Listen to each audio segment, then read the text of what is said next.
The mask was her sister's idea. Clara had found it at the bottom of a cardboard box 3 weeks ago, buried under old Christmas decorations and a broken ceramic cat their mother had loved. It was gold and white, half-face style, with tiny glass beads along the edges that caught light in a way that made Clara gasp. She'd held it up and said, someone could wear this to a ball and look like a queen. Clara had meant it as a joke. She said a lot of things as jokes these days, probably because laughing was easier than crying, and they'd been doing a lot of crying since the eviction notice arrived. But Mara hadn't laughed. She'd taken the mask from her sister's hands and turned it over slowly, feeling the weight of it. Light, but substantial. Like a secret that had good bones. There's a ball, Mara said. Not to Clara, mostly to herself. What? The Corvinus estate. They're hosting a Masquerade charity ball next Saturday. Open invitation, anyone with a formal ticket can attend. She paused. Food is included. Full dinner. 3 courses, plus whatever they put on the display tables for these things. Clara stared at her. Mara, I know. You want to sneak into a rich person's party to eat their food. Not sneak. The tickets are free. You just have to register online. She set the mask down on the kitchen table next to the stack of unopened bills that had become a permanent part of their landscape. And yes, essentially yes. Clara sat down slowly. She was 23, 2 years younger than Mara, and she still had the ability to look genuinely shocked by things. Mara had lost that somewhere around the time she turned 20, and their father left, and their mother got sick, and the whole scaffolding of their life quietly collapsed. How bad is it? Clara asked. Not about the ball. About everything else. Mara looked at the bills. We have $40 and 11 days until rent is due. Clara didn't say anything for a long moment. Then, she picked up the mask and handed it back. Wear the blue dress. The one with the full skirt. You'll blend in better. That was a week ago. Now Mara was standing outside the Corvinus estate at 8:47 in the evening, wearing the blue dress and the mask and shoes that were half a size too small because they'd belonged to her mother, and she hadn't wanted to leave them behind when they'd moved out of the house. The shoes pinched her toes. She hadn't eaten since this morning. A piece of toast and half a cup of tea because the milk had gone off and she hadn't replaced it. The estate was something out of a period film. Iron gates, actual iron, ornate and tall, flanked by stone pillars that had small lanterns burning at the top. The driveway beyond curved out of sight behind old oak trees. She could hear music from somewhere deep inside. Something with strings. Elegant and slightly mournful. People were arriving in pairs and small groups. They wore formal clothes, masks of every color and style. A man in a white suit and a silver fox mask. A woman in deep burgundy with peacock feathers arching from her half mask. Everyone looked like they knew exactly where they were going. Mara followed a group of 4 through the gate, keeping close enough to seem associated with them, far enough to not actually be. She'd learned this trick years ago at university mixers she couldn't afford the tickets to. Walk with purpose. Look like you belong. Never pause in a doorway. Inside the main hall, she stopped walking. She couldn't help it. The room was enormous, ceilinged in dark wood with chandeliers that dripped crystal and candlelight. The floors were black marble that reflected everything above them, so the room seemed to exist twice, once real and once inverted. Long tables ran along both walls, covered in white cloth and loaded with food. Actual food, meats and pastries and fruit arrangements, and tiny towers of things she couldn't identify from here, but wanted to desperately. In the center of the room, the space was cleared for dancing. A live orchestra occupied a raised platform at the far end. Mara felt something tighten in her chest. Not hunger, though That was there too. Something closer to grief. She'd grown up in a house where her mother threw dinner parties. Not like this, nothing like this, but with good food and candles and the sound of people laughing easily. She hadn't been in a room that felt like abundance in a very long time. She moved toward the food tables first. Practical, she picked up a small plate and began filling it with things that could travel in her bag, things that wouldn't leak. Soft rolls. A wrapped cheese portion. Some kind of pastry that looked dense and real. She ate one of the rolls standing at the table because she was hungrier than she'd admitted to herself. It tasted like butter and warmth, and she had to close her eyes for a second. First time here? The voice came from her left. She turned. The man standing beside her was tall, dressed in a black formal suit that fit like it had been assembled specifically for his body. His mask was simple, black, full across the upper face. No ornament. But below the mask, his jaw was sharp, and his mouth was serious, and he was looking at her the way people look at something they weren't expecting to find interesting. Yes, Mara said. She kept her voice even. Is it obvious? A little. His eyes moved to her plate, not judgmentally, just noticing. The food is better near the center of the table. They put the display pieces at the edges. Mara looked at her plate. Then, back at him. Thank you. He nodded once and didn't move away. She expected him to leave. That's what people did at parties like this. They made brief observations, performed a moment of courtesy, then drifted back to whoever they actually came with. The room was full of beautiful people in expensive masks, and this man, whoever he was, clearly belonged among them. But he didn't leave. He picked up a glass from a passing tray and stood beside her at the table with the easy stillness of someone who had nowhere more important to be, which couldn't be true. But he made it feel true. Do you know many people here? He asked. No, Mara said. Honesty felt safer than a constructed story. Lies required memory, and she was tired. You? Everyone, he said. Then, after a beat, which is its own kind of loneliness, Mara looked at him sideways. That was an odd thing to say.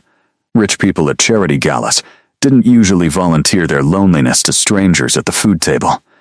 They talked about their travel plans and their investment portfolios and the difficulty of finding good staff. That sounds like something someone says when they want to seem interesting, she said. She heard herself say it and felt a small internal panic, the kind that came from forgetting to perform politeness. But he laughed. A real one. Short and genuine and slightly surprised, like he hadn't expected it either. Maybe it is, he said. Is it working? I haven't decided. He turned to face her more directly. Up close, even with the mask, there was something about him that felt different from the other people in the room. Not better dressed, though his clothes were clearly expensive. Not more confident, though he had that too. Something older. Like the way old buildings had a weight that new ones didn't, even when the new ones were bigger. I'm Dorian, he said. She almost said her real name. She stopped herself at the last half second, some instinct she didn't fully understand. Mara, she said. Her real name. She hadn't stopped herself in time after all. Mara. He said it like he was testing the shape of it. Are you enjoying the evening? The food is excellent. That's not what I asked. She turned to face him fully then. Behind her mask, her face was doing something complicated. She could feel it. I'm enjoying the food, she said carefully. The rest of it I'm still deciding about. He nodded like this was a reasonable answer. What would make the rest of it better? The honest answer was nothing, because the rest of it was window dressing. She'd come for the food. She'd eaten a roll and pocketed some pastries, and if she could get through another 20 minutes without being recognized as someone who didn't belong here, she could leave with enough to feed herself and Clara for 2 days. But she didn't say that. She looked out at the dancers instead. "I like the music," she said. "I wasn't expecting it to be live. They've played here every year for the last 30 years. Same family. The grandmother plays violin." "Which one?" He pointed. "Second chair from the left in the string section. A small woman with white hair, back straight, playing with her eyes half closed. She's 79, he said. She told me once that she'll play until her hands stop working, and after that she'll come and listen. Said the music doesn't belong to her, she just borrows it for a while."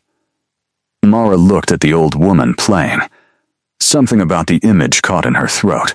Her own mother had said something similar once about the ceramic cat she'd loved, the one that had ended up in the box with the mask. Said she didn't really own it, she was just the one taking care of it until the next person needed it. "That's a beautiful way to think about things," Mara said.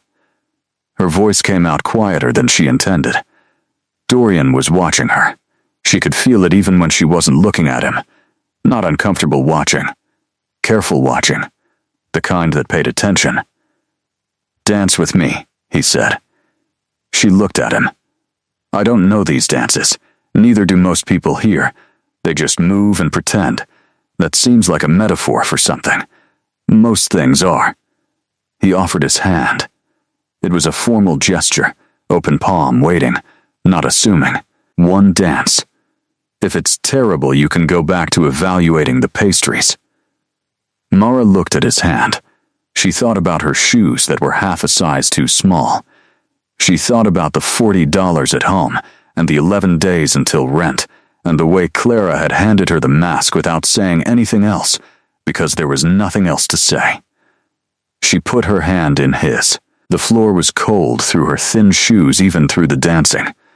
They moved into the center of the room, and he placed one hand on her back, light and sure, and she put her free hand on his shoulder, and they began to move with the music, and she realized after about 10 seconds that she actually could do this, that her body remembered something her brain had forgotten, some childhood lesson her mother had insisted on that had sunk below conscious thought and stayed there.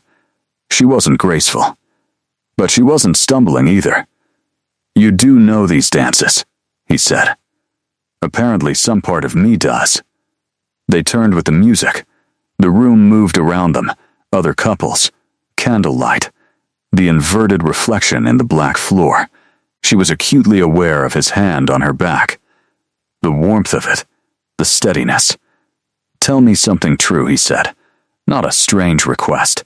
It felt like a natural extension of the conversation, like the conversation had been leading towards something real all along. Mara considered. "I almost didn't come tonight. What made you?" She smiled behind the mask. "The food, I told you." He didn't push her on it. That was the thing about him. He asked questions, but didn't chase the answers. He let things land and waited, and if she didn't want to go further, he didn't pull her there. They danced through one song and into the next without separating. She noticed this only after the fact, when the music shifted and she realized she hadn't stepped back, and neither had he. Around them the room moved and talked and glittered. She caught fragments as they turned. A woman in red complaining about a renovation. Two men in identical silver masks discussing something with serious expressions. A young couple who were clearly not listening to anyone but each other, pressed close, foreheads almost touching. "Do you do this every year?" Mara asked. "This ball. The estate hosts it, yes. Is it your estate?" A pause, not a long one, but present. Yes, she absorbed this. Corvinus estate. Dorian, she hadn't made the connection before because she hadn't tried to. She'd been too focused on the food table and the exit. But now she assembled it, and it landed with a quiet, uncomfortable thud. Dorian Corvinus. She knew that name. Everyone in the city knew that name. Old money, very old. The kind of old that had stopped needing to prove itself generations ago. He was in the newspaper occasionally, photographed at functions, always in the background, never smiling for cameras. She'd seen the photos, but they'd been small, and she'd never looked closely. "You're him," she said. The Corvinus. One of them. The current one. She almost pulled her hand back. She didn't. But she almost did. I should tell you something, she said. Tell me. I'm not who you think I am. I mean, I'm Mara. That part is true. But I didn't come tonight because I belong here. I registered for the ticket because they were free, and I needed to eat something, and this seemed like the easiest way to do that without having to explain myself to anyone. She stopped dancing. They were still in the middle of the floor, other couples moving around them, and she just stopped. Her shoes were hurting, and she was embarrassed, and she'd somehow confessed her situation to the man who owned the building she was standing in, which was not the plan. There had been a plan. It had not involved this. Dorian looked at her. The mask made it hard to read his expression fully, but his eyes were visible, and they were not what she expected. Not embarrassed, not amused at her expense. Something closer to careful. I know, he said. Mara stared at him. What? I noticed you at the food table, the way you were choosing things. He said it without cruelty, just plainly. You were picking things that would keep, things that could be carried. Her face went hot under the mask. Then why did you? Because you also closed your eyes when you tasted the bread. He tilted his head slightly. And I've hosted this event for 11 years, and I've never seen anyone actually taste the food before. Everyone eats, but no one tastes. You tasted it. Mara didn't have an answer for that. Come back to dancing, he said. Please. She started moving again, mostly because her legs decided before her brain did. They found the rhythm of the music again, slower now. The orchestra had shifted to something longer and more deliberate. I'm not embarrassed, he said. I want to make that clear. I am, she said honestly. Don't be. That's easy to say when you own the food. He laughed again. That same surprised, genuine sound. Fair, he said. That's completely fair. They danced. The music stretched. She became aware of something she hadn't registered before other people in the room were watching them. Not obviously, not rudely, but she caught it in the turns. Eyes that moved to them and stayed a beat too long. Women in particular. A group near the drinks table who'd been talking, but weren't anymore. People are watching us, she said quietly. Yes, that doesn't bother you? People always watch. It's their way of trying to understand what's happening before they're told. He turned them gently. Let them watch. They're going to wonder who I am. Good, he said. So am I. She looked up at him. This close, even with both of them masked, the distance between faces was not much. She could see the detail of his eyes. Dark, with something in them that reminded her of what he'd said earlier about knowing everyone and it being a loneliness. She believed it now. It wasn't a line. It was just true. Tell me something true, she said, turning his question back.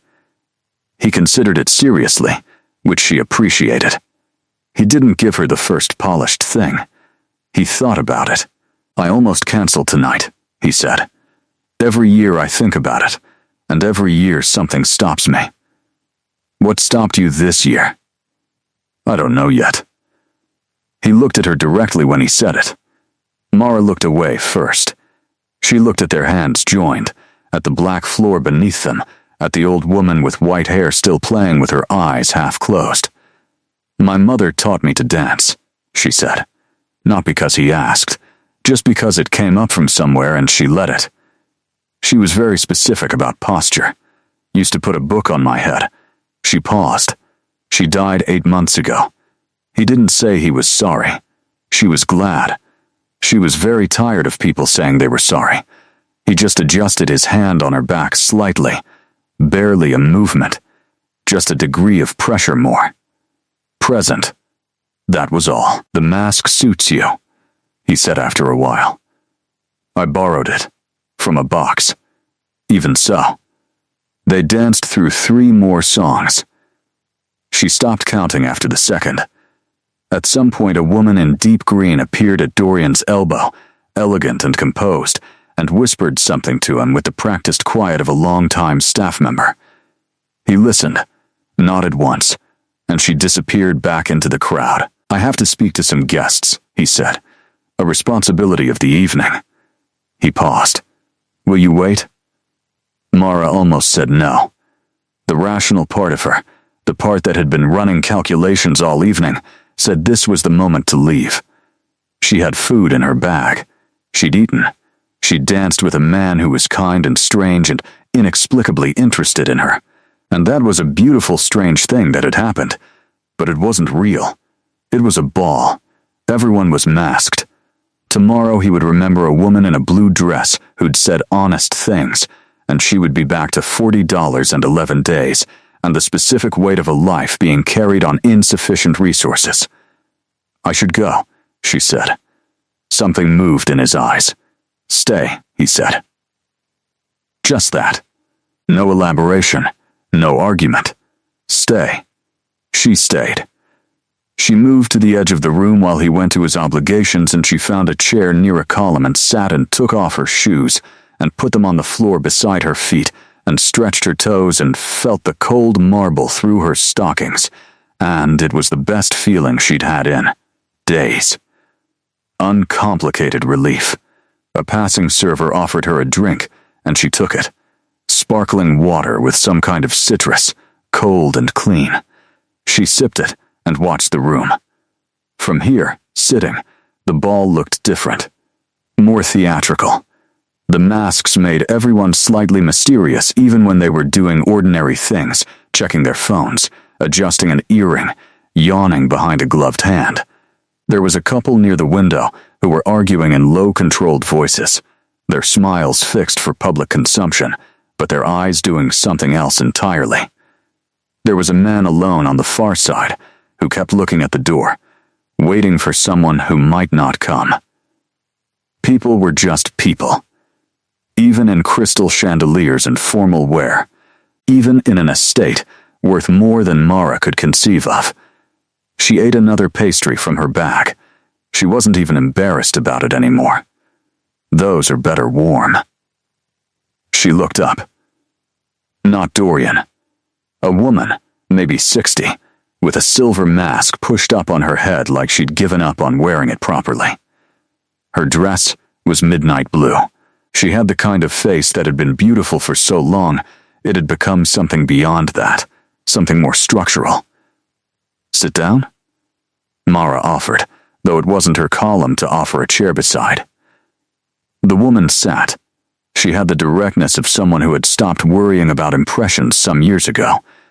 "You're the one he's been dancing with," she said. "Yes, he hasn't danced in 4 years." She said it without drama, just placing a fact down. Not since his wife died. Mara went still. "I didn't know he'd been married. Most people don't. He keeps things close." The woman looked out at the room. She was lovely, very quiet. Got sick quickly, and then she was gone. He closed this place up for 2 years afterward. I thought he'd keep it closed forever. She paused. He didn't, obviously, but he stopped dancing. Mara looked across the room to where Dorian stood with a group of men, listening to someone speak. His posture was correct, his attention was proper, but there was something just slightly elsewhere about him. Like he was present, but not entirely arrived. "Why are you telling me this?" Mara asked. The woman turned to look at her properly. "Because you look like you're building a reason to leave, and I thought you should have the full picture before you make decisions." She stood. "Also, those shoes look uncomfortable. You should keep them off." She moved away into the crowd before Mara could respond. Mara sat with the information. She wasn't sure what to do with it. She hadn't come here looking for a complicated situation. She'd come here looking for bread rolls and an exit strategy. When Dorian came back, he looked at her feet, bare against the marble floor, shoes beside the chair. "Better?" he asked. Significantly, he sat in the chair beside her instead of suggesting they return to dancing. The shift felt right, more intimate somehow than the floor had been. Conversation without the formality of movement. "Someone told me you haven't danced in 4 years," she said. She didn't soften it. She'd decided that honesty was the only currency she had in this place, and she might as well spend it. He didn't look surprised that she knew. "Who told you?" "A woman." Silver mask pushed up on her head. "Countess Aldrich." A slight smile. "She means well. She also cannot keep anything to herself for more than 40 minutes. Is it true?" He considered the question with the seriousness she was starting to expect from him. "Yes," he said. "More or less. What changed tonight?" He looked at her. "You were eating bread like it was the first real thing that had happened to you in months," he said quietly. "And then you looked up, and your eyes, even through the mask, looked like someone who was trying very hard not to feel things. And I recognized that." Mara's throat did something. She looked at her hands in her lap. "She used to close her eyes when she ate something good, too," he said. "My wife. Elena, small things made her genuinely happy, and she never apologized for that." He paused. "I'm not saying you reminded me of her. That would be strange and reductive. I'm saying you reminded me that I used to find that quality worth seeking out." Mara looked at him. "What quality?" "Genuine," he said simply. "You're genuine. Even when you're nervous. Even when you're embarrassed. You don't perform. Most people here tonight are performing constantly. It's exhausting to." Outside the tall windows she could see that the night had deepened. Later than she'd meant to stay. "I should really go soon," she said. "I know," he said. "Not yet, though. Please." Later she would try to explain to Clara what happened next, and she would fail, not because she couldn't remember it, but because the sequence of the evening had its own logic that didn't translate cleanly into a kitchen table conversation. What happened was this. They talked. For a long time, they just talked. He brought her food from the table himself, a plate with actual proper things on it, warm things, and set it in front of her without commentary. And she ate while they talked, and he watched her eat with a quiet satisfaction that wasn't strange or proprietary, but just comfortable, the way people are comfortable with each other when something has been established that doesn't need words. She told him about her mother. Not everything. Not the medical bills or the specific degrading arithmetic of her current life. But she told him about the dinner parties and the ceramic cat and the dancing lessons with the book on her head and the way her mother could make any room feel like enough just by being cheerful in it. He told her about the estate. How it had been in his family for a very long time. How he'd grown up in it and hated it as a teenager because it felt like a museum, and then left it for years, and then come back and understood it differently. How the rooms had a way of holding things, not just furniture and paintings, but the specific quality of what people brought into them over years. How he could walk into the old library and still feel his grandmother arguing with his father about philosophy. The argument had happened 30 years ago, but the room still had the feeling of it. "That's not how rooms work," Mara said. "Isn't it? Haven't you ever walked into a place and felt something that had happened there without being told about it?" She thought about it. "My mother's kitchen," she said. "After she died, I went in to clean it out, and I stood in the middle of it for 20 minutes, because it still felt like her, like she'd just stepped out." "Yes," he said. "Exactly that." Around them the ball continued. The orchestra had shifted into a different register, less formal, and more people were dancing now, looser. More people had taken their masks off or pushed them up like Countess Aldrich. The night had aged, and with it the room had relaxed. Champagne had done its work. "Can I ask you something personal?" Mara said. "You can ask me anything. The ball. The charity part. What's the charity?" "Children's hospice," he said, "in the city. They have 22 beds, and they're always short on funding." Mara looked at her plate. Her mother had spent her last 11 days in a hospice. She'd never told him that. He couldn't have known. "It's a good cause," she said carefully. "It matters to me," he said. Personally, she understood without him saying more. They were quiet for a moment. Not uncomfortable quiet. The kind that happened between people who'd said a lot and didn't need to fill the space. A man stopped near them and said something to Dorian in a language she didn't recognize, and Dorian responded briefly, and the man moved on. "Sorry," he said to her. He wanted to say goodnight. "What language was that?" "Romanian. My family is originally from there. A long time ago." He said it with a slight odd emphasis she noticed but didn't pursue. "How long ago?" "Very long." He smiled slightly. "Many generations." The orchestra was playing something slower now. Couples had settled into a comfortable sway rather than any structured form.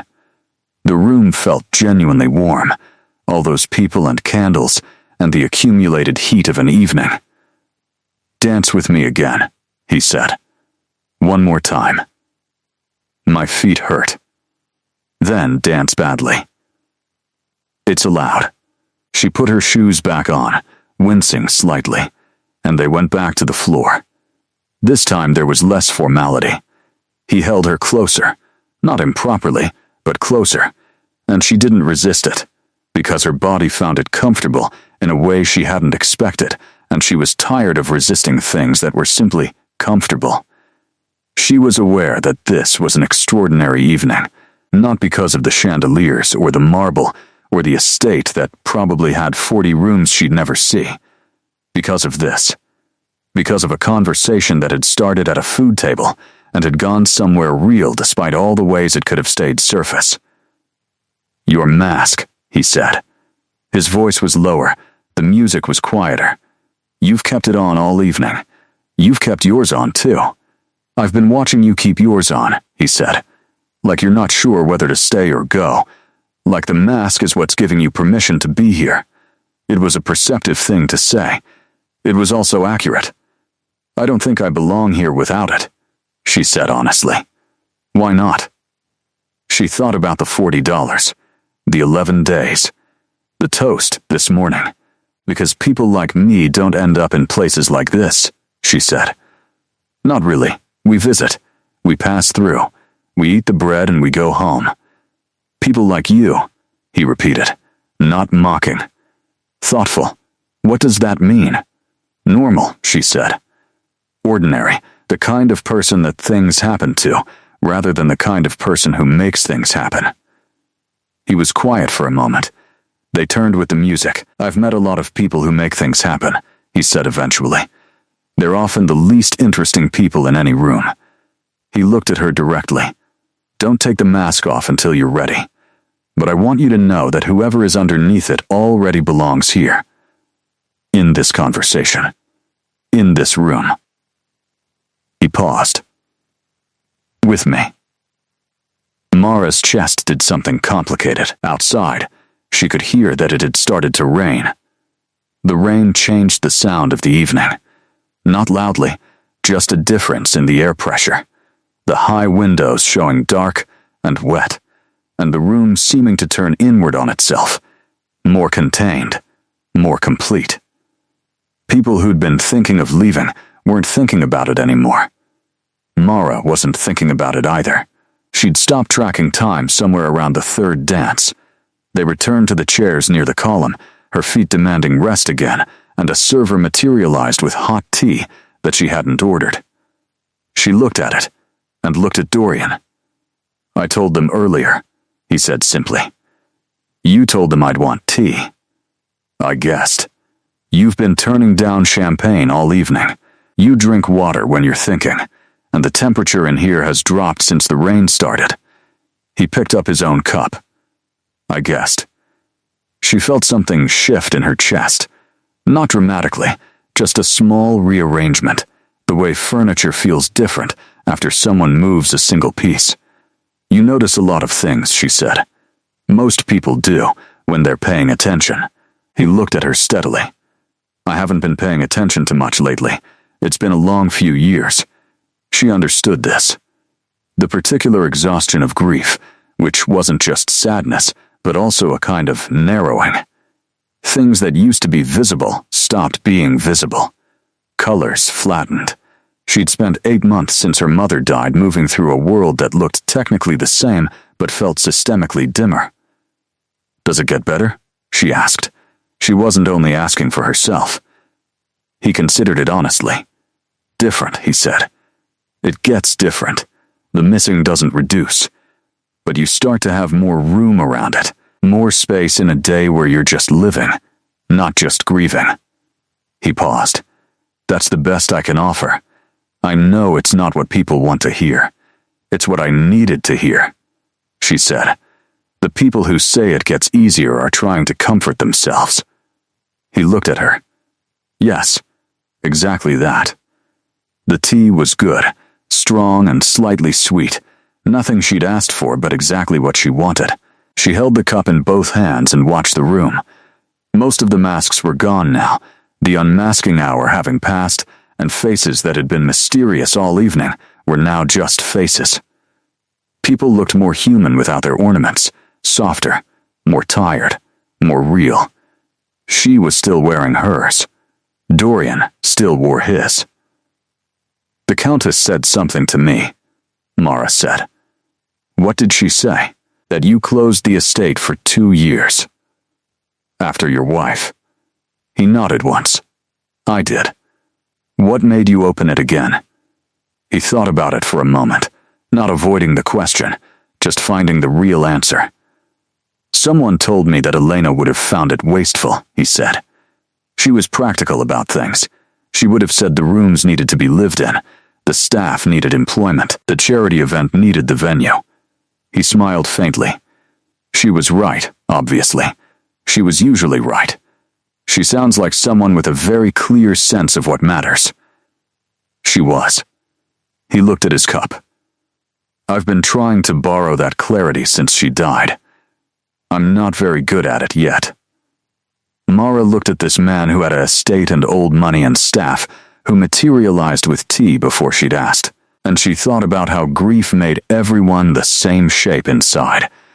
You could have everything, and still stand in a specific kitchen feeling someone's absence like a change in air pressure. "The mask helps," she said, surprising herself. He looked at her. "Not pretending," she said, trying to articulate something she hadn't fully thought through, but just, having something between yourself and all of it. All the things you're supposed to be and do and feel appropriately. She touched the edge of her mask with one finger. It's easier to say true things when there's a little distance. "Yes," he said quietly. "That's why these things started. Historically, the masks. It wasn't only costume. It was permission. Permission to be different people. Permission to be yourself," he said, "which sometimes requires a disguise." The music had slowed to something almost inaudible.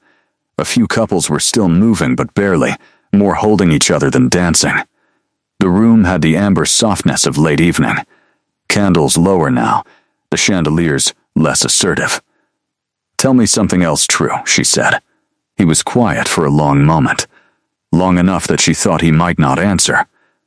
"Then, I looked for you," he said, "when I was speaking to the guests. I kept looking to find where you were." Mara looked at her tea. "I haven't done that," he said carefully, "with anyone. Since I noticed you at the table and I thought, I'm going to talk to her. And then I thought, no, that's strange, I don't do that, but I went anyway. I'm glad you did," she said. It came out simple and true without her deciding to make it either of those things. "I'd like to know your name," he said. "Your full name." "Mara Voss." "Mara Voss." He said it the same way he'd said her first name earlier, like he was filing it somewhere careful.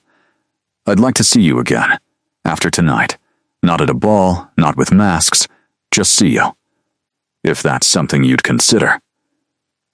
She thought about all the reasons it was a complicated idea. The distance between their lives in every measurable way. The fact that she'd come here to steal dinner rolls.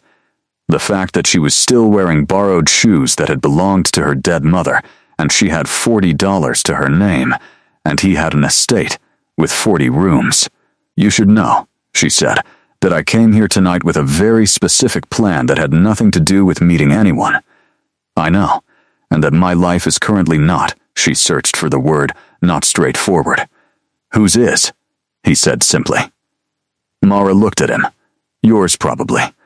I have an estate full of staff, and not one person I can call at 2 in the morning when I can't sleep," he said. "Straightforward is relative." She thought about 2 in the morning, about the specific quality of that hour, how it stripped things back, how she'd spent many of those hours since her mother died just sitting in the kitchen with the lights off, not sad exactly, just awake in a way that sleep refused to fix. "What do you do?" she asked, "when you can't sleep?" "I walk the estate," he said. "The old library mostly. There are books there that I've been meaning to read for decades. I usually sit with them and don't read them, and eventually fall asleep in the chair." He paused. "The chair is very old. My grandmother's. It's genuinely uncomfortable, but I can't remove it." "Why not?" "Because she sat in it every day for 40 years. There are indentations." He looked at his hands. "I can't put something like that in storage." Mara nodded. She had a box at home. Not a chair, but a box, with a ceramic cat and Christmas decorations, and a gold and white mask with glass beads. She understood about not being able to put certain things in storage. "I sit in my mother's chair sometimes," she said, "at the kitchen table. It was just a regular chair. Nothing special about it, except she always sat in it. Now it feels like if I don't sit in it occasionally, the fact of it existing stops meaning anything." He was looking at her with that careful attention again. "Yes," he said. "That's it exactly." The evening had reached that late stage where the event was technically still happening, but the energy had gentled into something post-formal. Guests were clustered in small groups, voices lower. Some people had migrated to a sitting room beyond the main hall. The orchestra had packed away the strings, and a single pianist was now playing something quiet and unassuming in the far corner. "My mother would have loved this," Mara said before she could stop herself. She hadn't meant to say it. It arrived without announcement. He didn't fill the silence with something reassuring. Just let it be there. "She liked music?" he asked after a moment. "She liked beautiful things that didn't cost anything to be near." Mara looked at the pianist. She would have found a corner exactly like this and sat in it all evening and felt like the richest person in the room. "That sounds like a real kind of wealth," he said. "The best kind. She never had any other kind, so," he was quiet. "Then, my family has had other kinds for a long time." "It doesn't," he stopped. Started again. "It provides comfort. I don't want to perform false modesty. But it doesn't answer the questions that matter. It doesn't keep you from sitting in uncomfortable chairs at 2 in the morning talking to no one." "Now you're talking to me," Mara said. "Now I'm talking to you." Something in his voice was very deliberate, which is substantially better. She felt warmth in her face that had nothing to do with the room temperature. She was not someone who blushed. She hadn't blushed in years. She was extremely irritated at herself. "I should be honest about something else," she said. The feeling of wanting to be clean about things had been building all evening, and she decided to just do it. "I didn't register for this event expecting to meet anyone. I wore the mask so I wouldn't be recognized as someone who didn't belong. I have a very practical reason for being here, and it has nothing to do with the society or the charity, or..." She gestured vaguely at the grandeur. "Any of this." "I know," he said. He didn't say it dismissively. He said it like someone who has known something for a while and has been waiting for the other person to arrive at it. "Doesn't that bother you?" He thought about it genuinely. Why would it? Because I was essentially here under false pretenses. You had a free ticket. You registered properly. You came. You danced and talked and ate the food that was provided for the people who attended. He tilted his head slightly. The only false pretense I can identify is that the mask made you feel like you needed one. She stared at him. You're suspiciously reasonable about things. I've had a lot of years to practice. That slight odd emphasis again. She filed it away. How old are you? She asked. He smiled. Not fully. Just at the corner of his mouth. Older than I look. That's not an answer. It's the most accurate one I have for tonight. She let it go. The evening had already given her more honesty than she'd expected from any room, and she didn't need every door to open at once. The woman in midnight blue, Countess Aldrich, reappeared and said goodnight to them both, squeezing Mara's hand warmly as she passed, which was strange since they'd only spoken for 4 minutes. But it felt genuine, so Mara accepted it. Guests were beginning to leave in earnest now. The quality of the room was changing. Endings were starting to take up space. Mara thought about Clara at home. About what she would say when Mara walked in. About the mask going back in the box, and the shoes being placed by the door, and Monday arriving with its requirements. I should go soon, she said. The 3rd time she'd said it tonight. I know, he said. The 3rd time he'd acknowledged it, without pushing back. I want you to know, she said, and then stopped because she wasn't sure what came next. Tell me. This evening was. She searched. I didn't expect it to be anything, and it turned out to be. She gave up on finding the precise word. It was good. It was genuinely good. That feels inadequate, but it's what I have. He looked at her. Don't take the mask off yet, he said. His voice was very quiet. Not here. Not in this room. She waited. Because I want you to take it off in a room where you feel completely certain you belong in it, he said. Not as a guest. Not as someone who registered because the tickets were free. His eyes were serious and warm in equal measure. I want you to take it off when you're sure. That's all. Mara's throat was doing the thing again. She was developing a deep annoyance with her own throat and its involuntary reactions to this man. That might take a while, she managed. I have time, he said, simply, directly, with a weight to it that she felt in her actual chest. I have a great deal of time. She left just after midnight. The rain had lightened to something fine and misty, barely rain at all, more like the idea of rain.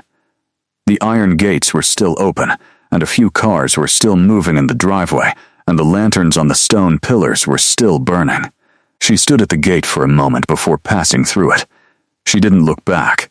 She'd learned this from grief, that looking back changed the shape of things, and she wanted to keep this evening the shape it was. The walk to the bus stop took 8 minutes. She knew because she'd timed it coming in. Practical. She was always practical, and she'd wanted to know her exit. She walked it now in her pinching shoes, with her bag that had food in it, and her mask still on her face, because she'd forgotten to take it off, and then hadn't wanted to. The bus came 11 minutes late.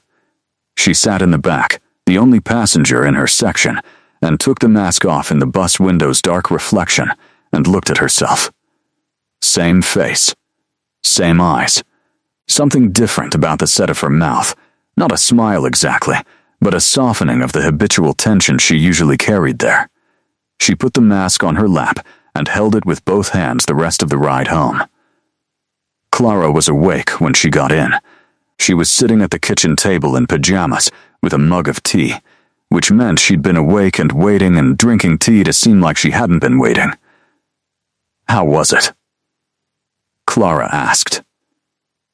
Mara set her bag on the table and started taking things out. The rolls. The pastries. A small wrapped portion of something that smelled like it had cheese and herbs in it. A sealed container of cut fruit that a server had pressed into her hands on the way out without explanation. Clara looked at the food, then at Mara's face. What happened? I got food, Mara said. That's not what I'm asking about. Mara sat down in her chair. The regular one, not her mother's. She put the mask on the table between them. Clara picked it up and turned it over, which is exactly what Mara had done 3 weeks ago when she'd first held it. "I met someone," Mara said. Clara set the mask down carefully. "Tell me." So Mara told her. Not everything, not in sequence, but the important parts. The food table and the bread and closing her eyes. The man in the black mask who'd noticed and come over anyway.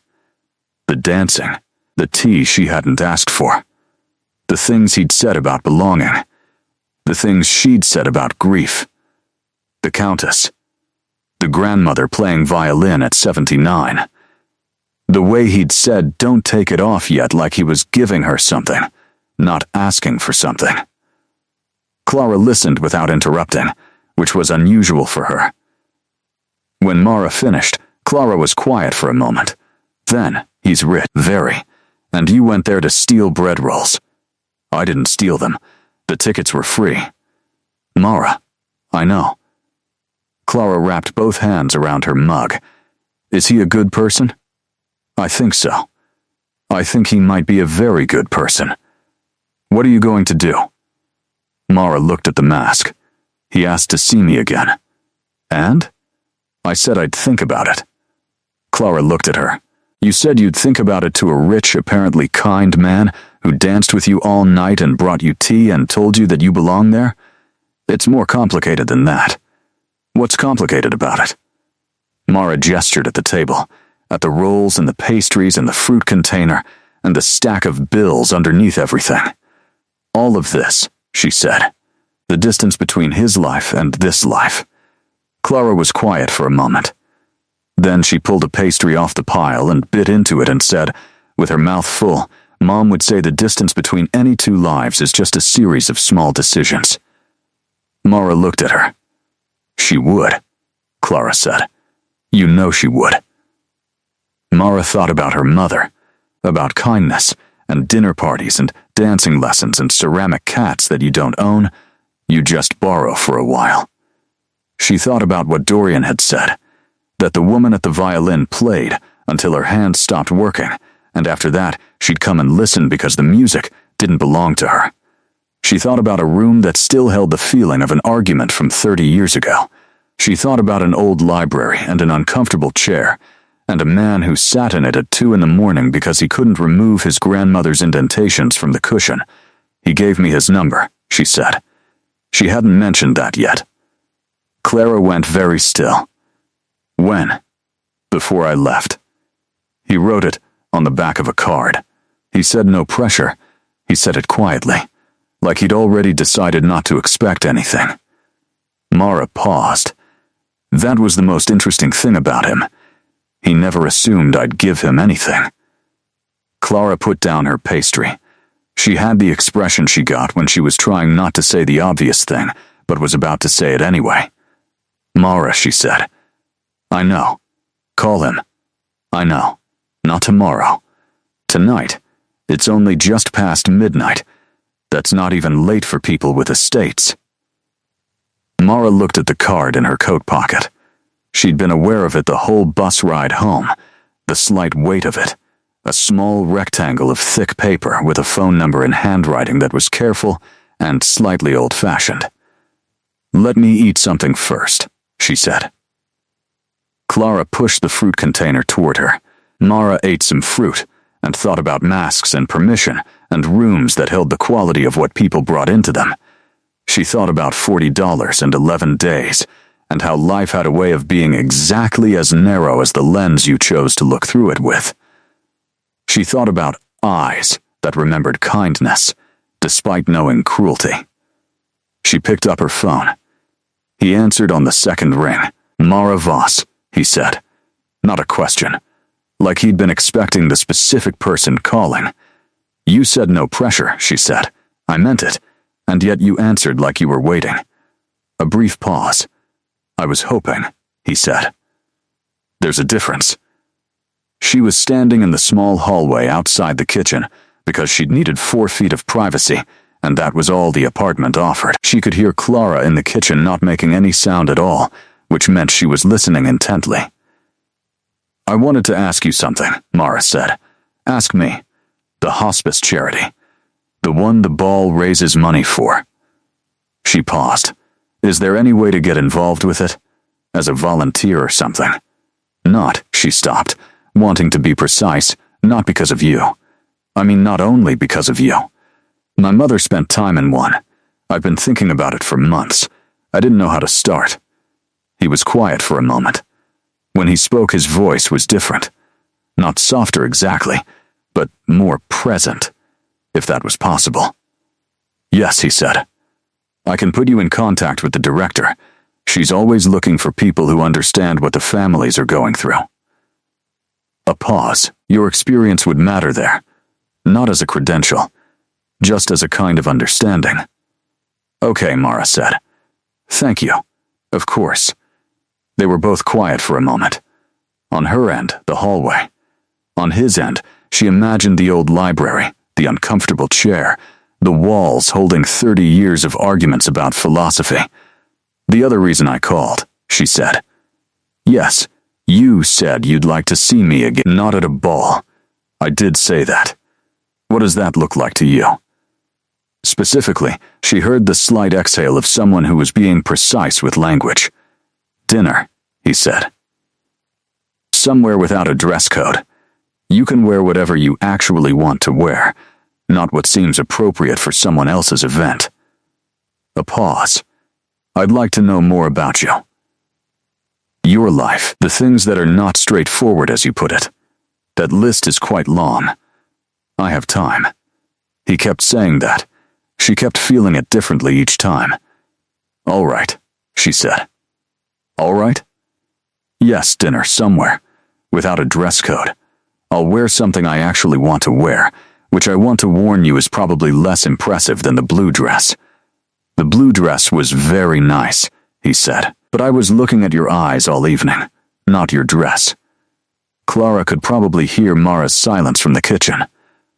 They arranged it for Thursday, not the next day because neither of them wanted it to seem frantic, and not the day after because Mara had an early shift and she wanted to be honest about that too. She'd mentioned the diner almost without thinking, and he'd asked about it with genuine interest. What kind of diner? How long had she worked there? What was the regular customer situation like? He had the quality of someone who found ordinary things genuinely interesting. After they hung up, she stood in the hallway for a moment with her phone against her chest. Clara appeared in the kitchen doorway. She was doing an extremely poor impression of someone who hadn't been listening. "Thursday," Mara said. Clara did a very small, very controlled celebration. Thursday came with the specific quality of things you've been anticipating. Not nervous exactly. Attentive, she noticed more things. The light in the morning, the way her coffee tasted, the fact that the electricity was still on, which had been touch and go for a week. They'd also, in the days between, received an unexpected resolution to the rent situation. A miscalculation she'd made months ago in her own favor, discovered when she went through the papers again carefully. Not enough to fix everything, but enough for this month. The relief had been so physical, she'd sat on the kitchen floor for a while. She wore a dark green dress that had been in her closet for 2 years, bought at a sale before everything happened. Worn once to a friend's birthday, and then untouched. It fit well. It was the color of certain old forests. She didn't think about it too hard, just put it on, and found that the not thinking too hard was itself a decision. He'd suggested a restaurant she didn't know, in a neighborhood she didn't often go to. When she looked it up, it was small, clearly good, without the kind of website that made you feel self-conscious before you arrived. He was already there when she walked in, standing near the door, not seated, waiting for her specifically rather than having already settled in. She noticed this, the choice of it.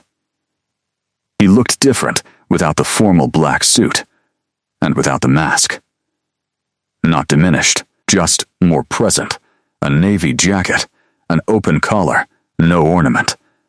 His face was exactly as structured as she'd caught in the glimpses between the mask at the ball, that sharp aristocratic quality that could have been cold, but wasn't. He looked like someone who had been waiting for a while. Not impatiently, just with the particular quality of someone who had learned that waiting was part of most things worth waiting for. Mara Voss, he said. Dorian Corvinus, she said.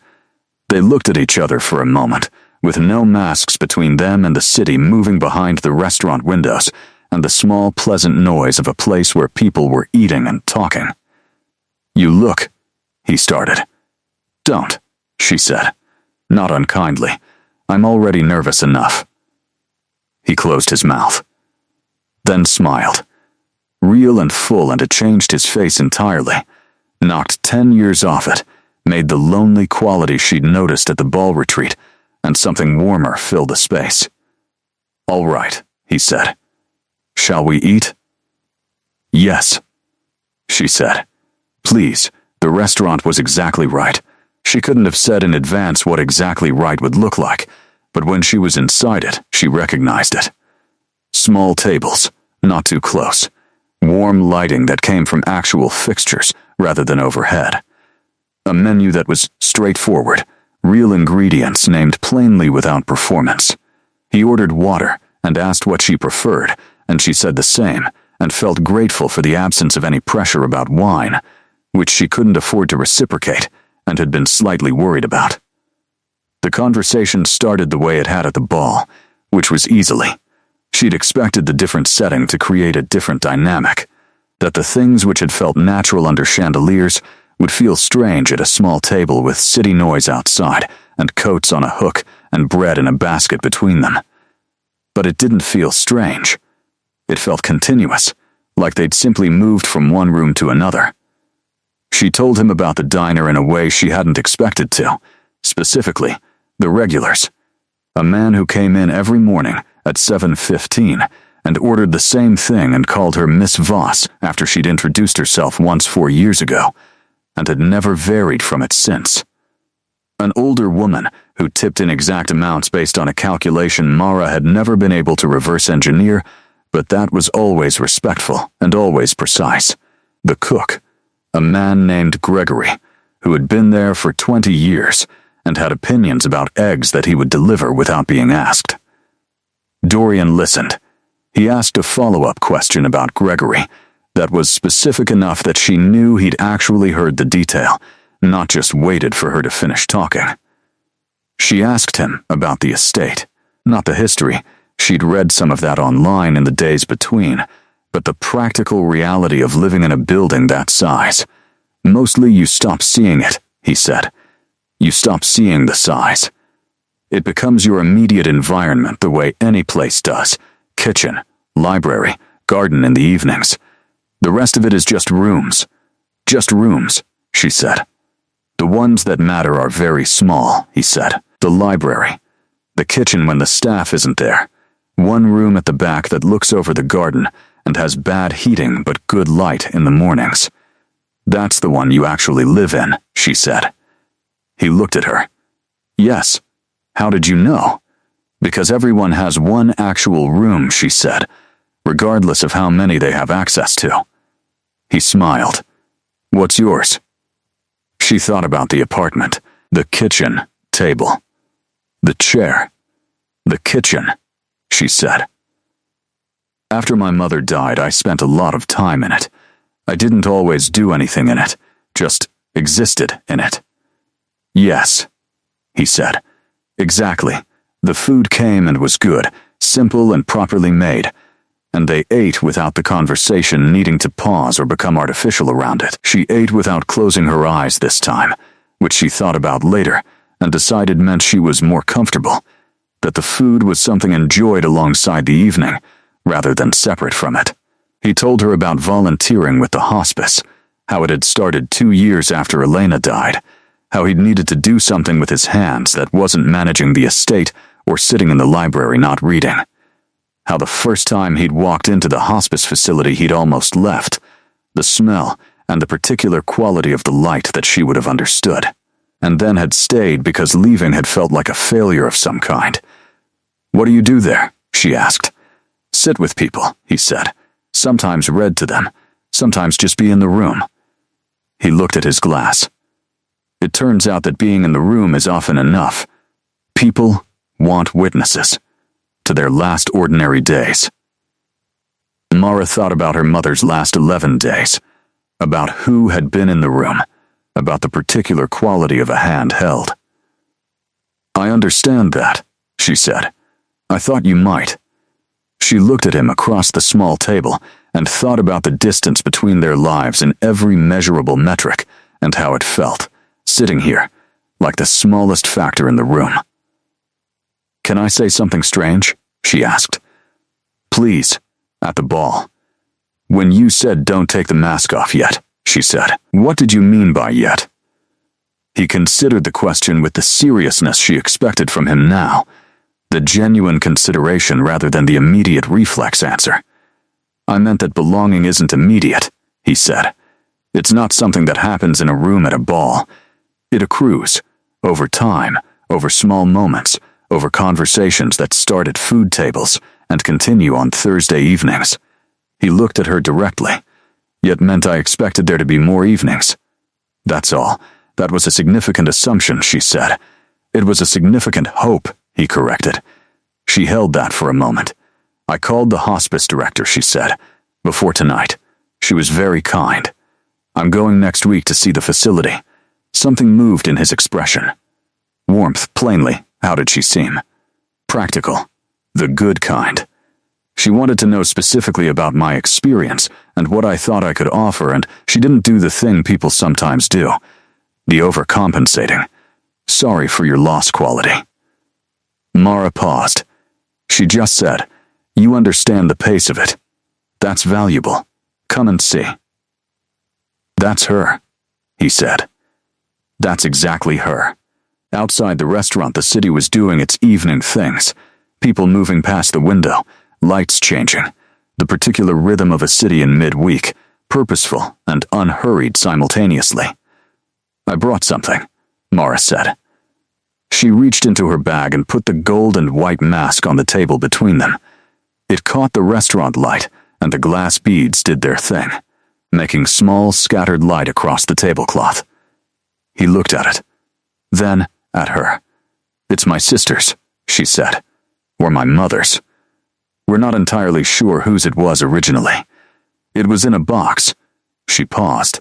"I wore it Saturday because it seemed like what the evening required, but I wanted you to see it. Properly, outside the context of the ball." He reached out and touched the edge of it carefully. "It's beautiful. I thought about what you said, about taking it off when I felt certain." She looked at him. "I don't know if I'm certain yet. I think certainty might be something that also accrues." "Yes," he said softly. "It does. But I'm here," she said, "without it. And it feels." She searched. "It feels like the right amount of exposure for a Thursday." He smiled at that. She was beginning to love that particular smile, the full one that changed his face. She was beginning to think it was rare, and therefore more itself when it arrived. For a Thursday, he agreed. Yes, the weeks that followed had a quality she hadn't experienced in a long time. She didn't have a word for it precisely. Not happiness, which felt both too simple and too fragile. More like the gradual restoration of something that had been absent. The sense that time contained possibility rather than only obligation. She went to the hospice on the following Tuesday.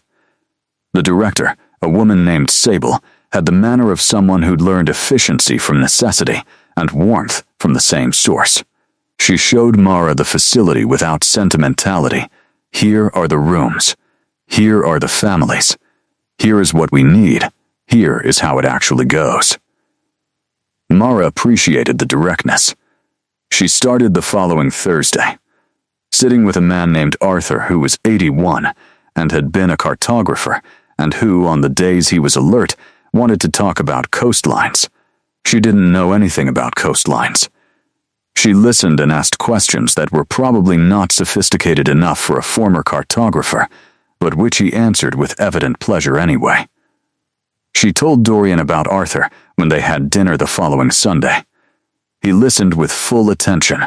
"He sounds like someone who organized the world into something he could hold," he said. "That's exactly right," Mara said. "He has all these maps in his head. Topographies. He talks about them like they're still there, still alive. For him, they are." Yes, she was learning that Dorian had a quality for finding the essential thing in a description and naming it plainly. No decoration, just the real point. It made conversations with him feel useful in a way that most conversations didn't. She told him about Clara. Properly, Clara's job at the print shop. Her talent for illustration that she'd set aside when their mother got sick and hadn't fully recovered yet. The way she made bad jokes at kitchen tables as a form of love. He told her about his business, the careful and somewhat opaque way.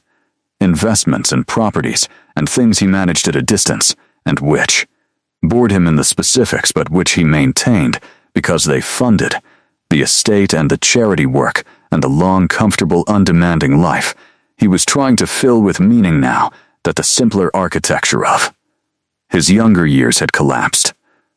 "You sound like someone who's been reassembling things," she said. "Haven't you?" he said.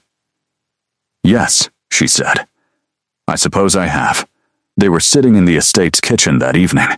He'd invited her for dinner, and she'd expected the formal dining room, which she'd seen briefly on a brief guided tour he'd given, and instead he'd led her to the kitchen, which was enormous but impractically arranged in the way of very old kitchens, and said he always cooked in here when it was just one or two people, because the dining room required too much intention. She'd found this deeply endearing, and had not said so.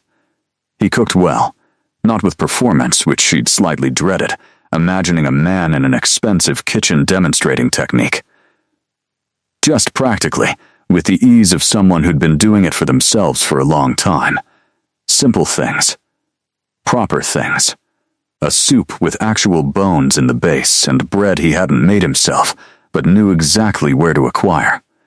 She sat at the kitchen table and watched him, and it occurred to her that this was the most domestic scene she'd been in with another person since her mother was well. The particular comfort of someone else's hands making food in a kitchen while she existed nearby. "This is the room, isn't it?" she said. He looked at her from the stove. "Your actual room. The one you actually live in."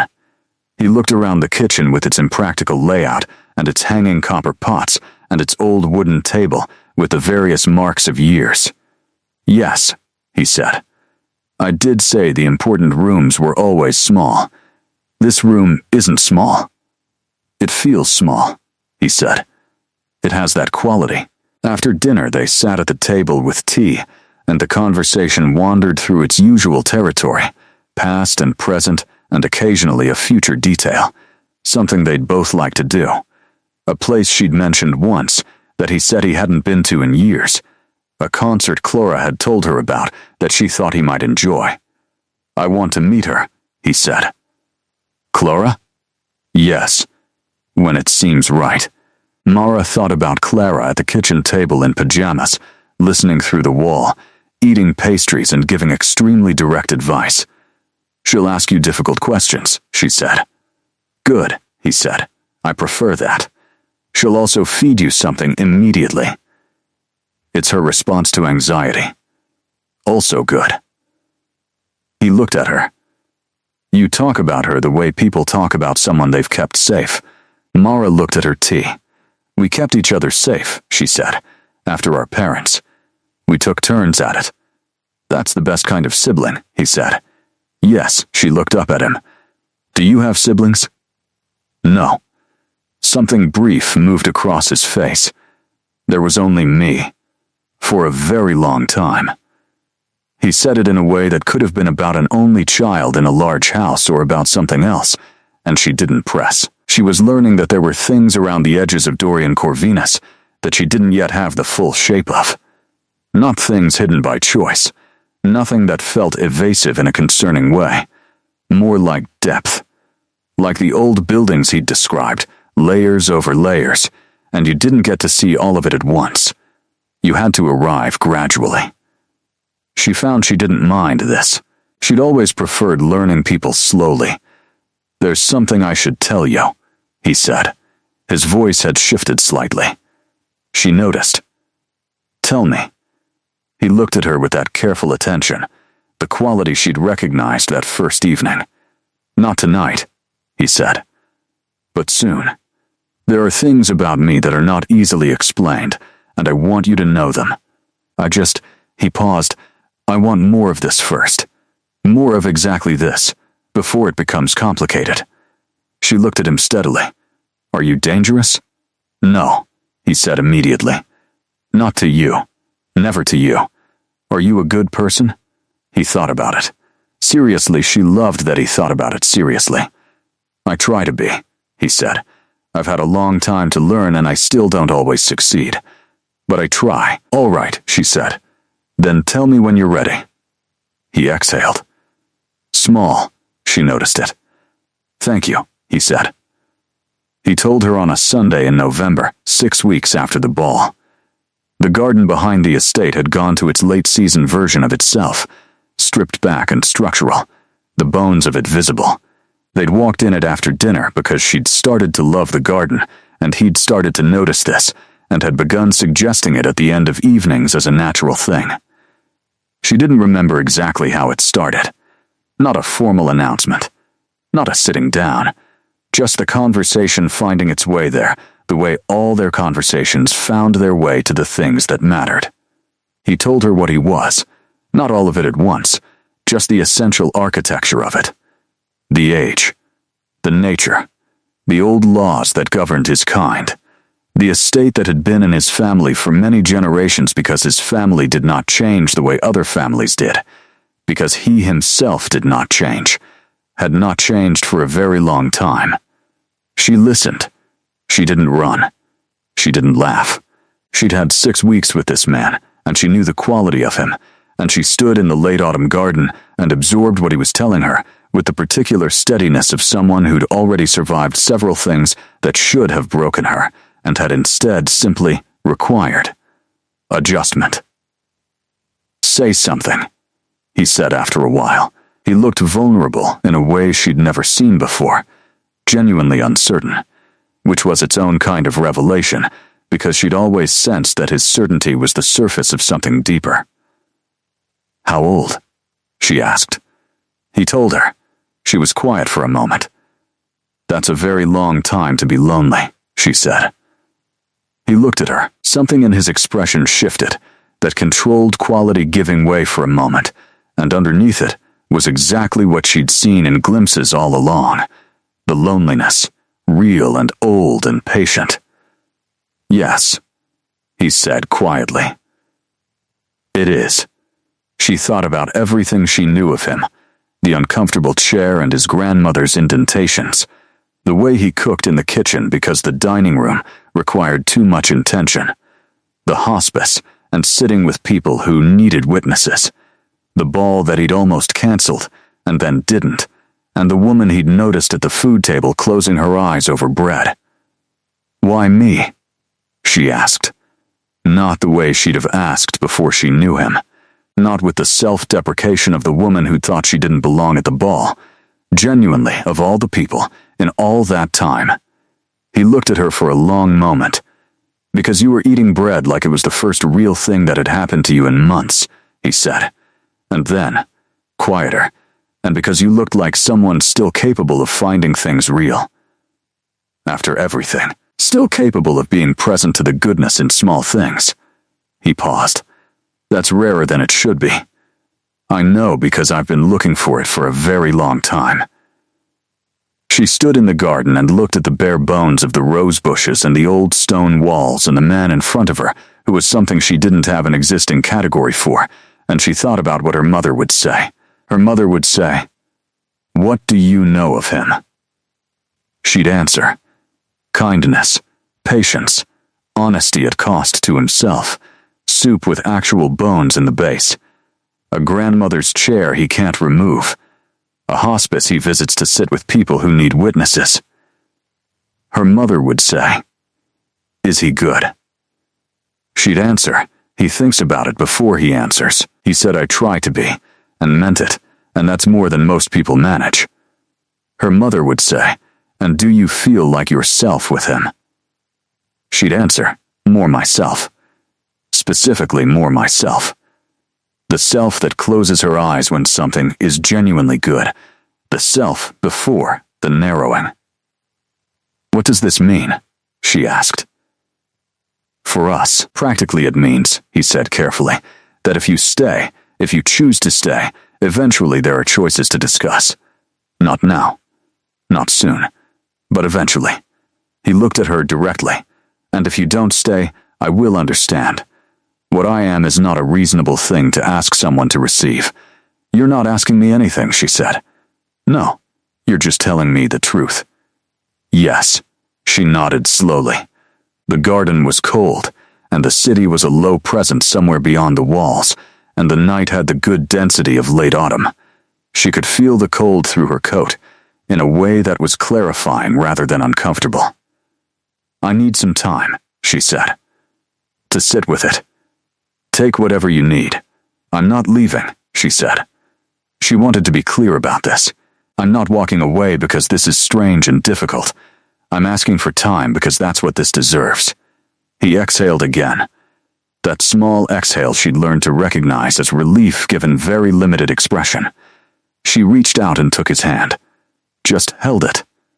The way they'd been held dancing that first night at the ball, light and sure. I ate the bread, she said. And I closed my eyes. And everything that's happened since has felt like it was already in motion by the time I opened them. He looked down at their hands. Then, at her. Yes, he said. That's how it felt to me, too. They stood in the garden a while longer, not saying everything, because not everything needed to be said at once. She'd learned from grief, and from him, that time was not the enemy of things that mattered, that some things needed to be arrived at gradually, in rooms that held their weight, with witnesses who understood that being present was often enough. Later, walking back through the garden toward the house, she thought about the mask in its box. About Clara saying the music didn't belong to her mother, she just borrowed it for a while. About a grandmother's indentations in an old chair. About the specific weight of things that had been loved for a long time. She thought about the ball, 6 weeks ago, and a woman in a blue dress and borrowed shoes, eating bread at a food table with her eyes closed, and a man in a black mask standing beside her saying the food was better, near the center of the table. She thought about all the small true things that had been said between them since, how they'd accumulated, quietly, into something that felt like belonging. At the door to the kitchen, the actual room, the warm one with the copper pots and the old wooden table and its years of marks, she stopped and turned to him. Don't take the mask off until you're certain, he'd told her that night. Until you feel like you belong. She stood at the door of his kitchen in the cold November dark and she thought, I'm beginning to be certain. Not completely, but beginning. The way love began, probably. The way all the things that lasted began. Not with a single decisive moment, but with a gradual accumulation of small true things, until one evening you stand at a door and realize the accumulation has quietly become enough. She went inside. He followed. The kitchen was warm,